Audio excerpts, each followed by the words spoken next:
இந்த நோம்பு திறக்க போக்கல்ல ஈச்சப்பழம் தின்ட்டு தான் தண்ணியை குடிக்கணும், அது ஒரு சுன்னத் அப்படின்னு சொல்லுவாங்க. ஈச்சப்பழம் தின்ட்டு தான் எல்லாம் ஸ்டார்ட் பண்ணணும் சரி அப்படின்னு சொல்லுவாங்க. அதை பற்றி மார்க்கத்தில் வேணும். அதாவது நல்ல கேள்வி, இது தெரிஞ்சுக்கொள்ளணும். நோம்பு திறக்கும் போது ஈச்சப்பழத்தை தான் நாங்கள் பிஸ்மில்லாண்டு சாப்பிட்டு நோம்பு திறக்கணும் என்று சொல்லி வழிகாட்டி இருக்கிறாங்க. பரவலாக அதை தான் முஸ்லீம்கள் காலாகாலமாக செஞ்சு வர்றாங்க. ஆனால் நபி ஸல்லல்லாஹு அலைஹி வஸல்லம் அவர்கள் இந்த நோம்பு திறக்கும் போது எந்த உணவை சாப்பிட சொல்லி சொன்னாங்களோ அந்த உணவு சம்பந்தமாக வரக்கூடிய செய்தி பலவீனமான செய்தியாக இருக்குது. நபி ஸல்லல்லாஹு அலைஹி வஸல்லம் அவங்க சொல்கிறாங்க, ஒரு செய்தி திருமிதியில் 658வது செய்தியாக வருது. இதா அஃப்தர அஹதுக்கும் ஃபல் யுஃப்திர் அலா தம்ரி, உங்களை யாராவது நோம்பு திறக்கிறதா இருந்தால் பேரித்தம்பலத்தை கொண்டு நோம்பு திறங்கள். ஃபைன்னஹு பரக்கா, அதில் பரக்கத் இருக்குது. ஃபஇல்லம் யஜித் தம்ரன், பேரிச்சபலம் கிடைக்காவிட்டால் ஃபல் மாஇ, தண்ணீரை கொண்டு நீங்கள் நோன்பு திறங்கள். ஃபஇன்னஹு தஹூர், அது சுத்தமானது என்று வரக்கூடிய ஒரு செய்தியை வச்சு தான் ஈச்சபலத்தை கொண்டு நோன்பு திறக்கிறோம். ஆனால் இந்த செய்தி பலவீனமான செய்தி. வடை போச்சா, ஈச்சபலமும் போச்சா, முஸ்லிம் கலாச்சார திணைக்களம் இந்த ஈச்சபலத்தை வச்சு தான் வேலை காட்டி கொண்டிருந்தாங்க. ஒவ்வொரு பள்ளிவாசலுக்கு இத்தனை கிலோ கொடுக்கணும், அத்தனை கிலோ கொடுக்கணும், ஈச்சபலத்தை வச்சு தான் நோன்பை திறக்கணும். ஈச்சபலம் இல்லாட்டி அதுக்காக பெரிய போராட்டமெல்லாம் நடத்துறாங்க சில பேர். ஒரு பள்ளிவாசலுக்கு எத்தனை கிலோ கொடுப்பது ஒழித்து இருக்கிறார்கள். இதை நான் விடமாட்டேன், அடிப்படை உரிமை மீறல் வழக்கு தாக்கல் செய்வேன். சவுதிக்காரன் நம்மளை ஏமாத்துறான், நம்மளுக்கு ஈச்சபலமா தரணும் அவன், சரியண்டா.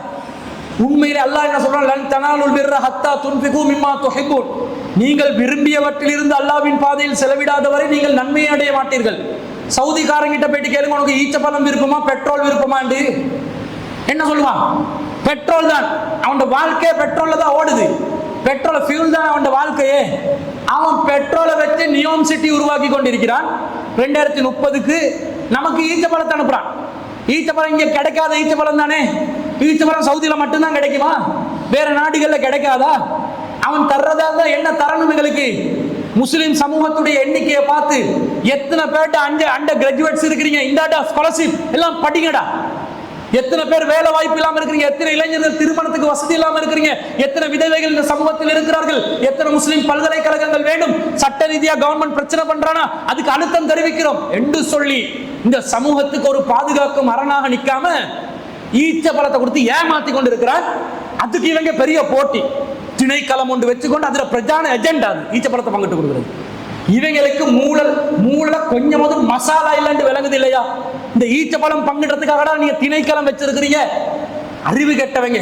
இதுக்கு பெரிய போராட்டம் சண்டை. அந்த ஈச்சப்பழத்தை ஒழுங்கா கொடுக்குறானா இல்லையாண்டு அதுல வேற சரிச்ச கேளுங்க. உங்களோட திணைக்கள அதிகாரத்தை வச்சு கேளுங்க, எங்களுக்கு கோட்டா தாடா, பெட்ரோல் கோட்டா தாடா, இலவச பெட்ரோல் கோட்டா, அஜி கோட்டா கேட்டுக்கிறான் வியாபாரத்துக்கு. ஹஜ்ஜி கோட்டா கேட்டு சண்டை பிடிக்கிற வியாபாரிகள் எதை கேட்கணும்? இலங்கை முஸ்லிம்களுக்காக அரசாங்கத்துக்கு கொடு. இலங்கை முஸ்லிம்களுக்கு பாவம், சிறுபான்மை மக்கள் ரொம்ப கஷ்டப்படுறாங்க, வறுமையில இருக்கக்கூடிய ஒரு சமூகம். இவங்களுக்கு நாங்க பெட்ரோல் கோட்டா ஒரு வருஷத்துக்கு இத்தனை கோடி லிட்டர்களை நாங்க பெட்ரோல் இலவசமா தருவோம். முஸ்லிம் சமூகத்துக்கு என்னென்ன சலுகை செய்யணும் செய்யுங்களேடா, அதை செய்ய மாட்டேன்றான். இவன் இன்னும் அந்த பாலான்ஸ வேலை தான் செய்வான். சிறு பிள்ளை தரம் அந்த கிணறு கட்டுறது. இந்த ஊர்ல ஒருத்தர் சொல்றாரு, கிணறு கட்டுற வியாபாரி ஒருத்தர் சொன்னாரு, வியாபாரி தானே கமிஷனுக்கு தான் வேலை பார்க்குறாங்க. ஒருத்தர் சொன்னாரு, ஒரு வீட்டுக்கு போனா கிழக்கு மாகாணத்துல டியூப் வெல்லு மிகுதாம், அடிப்பைப்பு மிகுதாம். அதுல ஒரு நிறுவனத்துல பேரா பெரிய கிணறு ஒன்று இருக்குதாம், கிட்டத்தட்ட ஒரு கிராமத்துக்கு கொடுக்குற கிணறு ஒரு வீட்டுக்கு கொடுத்து, அதுல இன்னொரு நிறுவனத்துல பேரா. வீட்டுக்கு பின்னாடி இன்னொரு சின்ன கிணறு இருக்குதாம், கிட்டத்தட்ட 4 கிணறு ஒரு வீட்டுக்கு. மோசடிக்காரங்களா இல்லையா? மோசடி பண்றாங்களா இல்லையா? இவ்வளவு இந்த கிணறும் ஈச்சபலமும் தான் எங்கட வேலையா? இது எக்ஸ்ட்ரா தகவலா சொல்லிக் கொள்றேன். சிந்தித்து செயல்பட வேண்டும். முஸ்லிம்கள் இன்னமும் ஏமாறக்கூடாது. சவுதிக்காரன் போயிட்டு வெள்ளக்காரிகளோட நல்ல குத்து டான்ஸ் போடுவாங்க, அந்த வாழை வச்சுக்கொண்டு இப்படி ஆடுறது. இலங்கையில முஸ்லிம்களுக்கு கணக்கெடுக்கிறானும் இல்லை. இதனால கடும் அதிருப்தி இருக்கிறது. இந்த விஷயங்கள்ல இருந்து நாங்க விடுபட்டு நாங்க இந்த முஸ்லிம் தலைமைகளுக்கும் சில விஷயங்களை புரிய வைக்கணும். அதுக்காகத்தான் இந்த செய்தியை சொன்னேன். அப்ப ஏற்ற உணவு என்றது செய்தி, தண்ணி, இந்த ஈச்சப்பழம் என்றது இல்லாம போயிருச்சு. ஹதீஸ் பலவீனம் என்றா என்ன அர்த்தம்? அந்த செய்தி ரசூல்லா சொன்னாங்களா இல்லையான்னு சந்தேகம். ரசூல்லா சொன்னாங்களா இல்லையான்னு சந்தேகம் வந்தா நாங்க எதை எடுக்கணும்? ரசூலா சொல்லலன்ற கருத்துக்கு தான் வரணும். மேனண்டுகளே சொன்னாங்கன்ற முடிவெடுத்து சும்மா சரி அது ரசூலா சொல்லாம இருந்தாங்கன்னா நாங்க பித்அத் செஞ்சதா ஆயிரும், பாவிகள் ஆகிரும். இது மார்க்கத்துல இல்லாத என்ன பரக்கத்து ஈக்கிறதா வேற வருது. ஈச்ச பழத்தால நோன்பு திறந்தா பரக்கத்தண்டு வருது. பரக்கத்துன்றது மறைவான ஞானம். மறைவான ஞானத்தில் உள்ள ஒரு விஷயம் ரசூலா சொல்லாம எங்களுக்கு நாங்கள என்ன செய்யலாது, முடிவு செய்ய இயலாதுன்றதுனால ஈர்த்த பழத்தை கொண்டு நோன்பு திறப்பது என்பது நபி வழி அல்ல.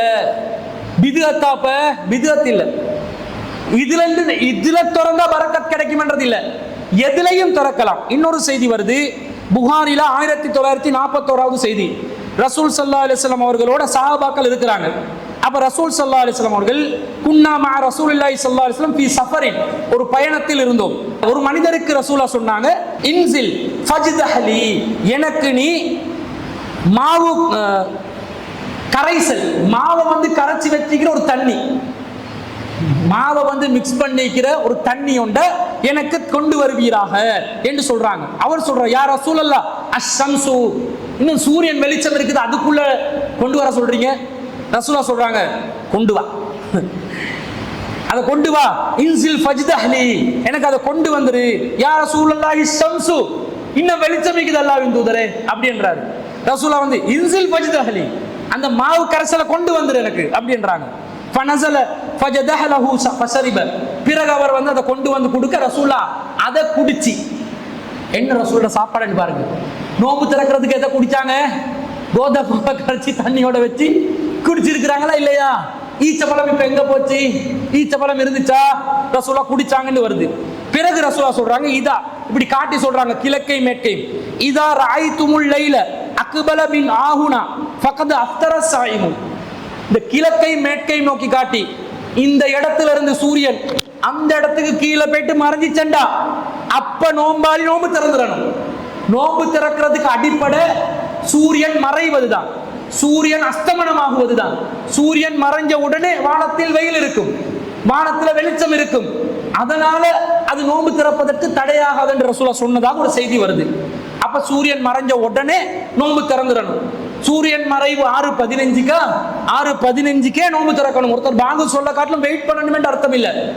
ஆனா அதே டைம்ல பாங்கு சொல்லி அதே டைம்ல நோம்பு திறந்தாலும் சரி, பாங்கு சொன்னா தான் நோம்பு திறக்கணும் என்றது இல்ல. சூரியன் மறைஞ்ச உடனே நோம்பு திறக்கலாம்.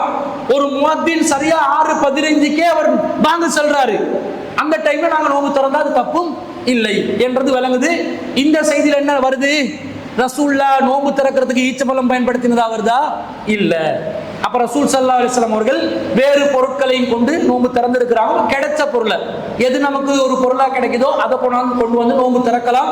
நோம்பு திறக்கும் போது அதுக்காக புரியாணி எடுத்து வாய்க்குள்ள அடைச்சிடும். அதனால பார்த்து தண்ணீர் வஸ்துக்களை கொண்டு நோம்பு திறந்தா நல்லது. அது இதுதான் சிறப்பென்று சொல்லலாது. எதையும் நோம்பு திறப்பதற்கு உணவாக பயன்படுத்திக் கொள்ளலாம், எந்த பிரச்சனையும் இல்லை. ஹலாலான உணவா இருக்கணும். எதையும் வேண்டாம், ஹராமானது இல்லை, ஹலாலான உணவா இருக்கணும்.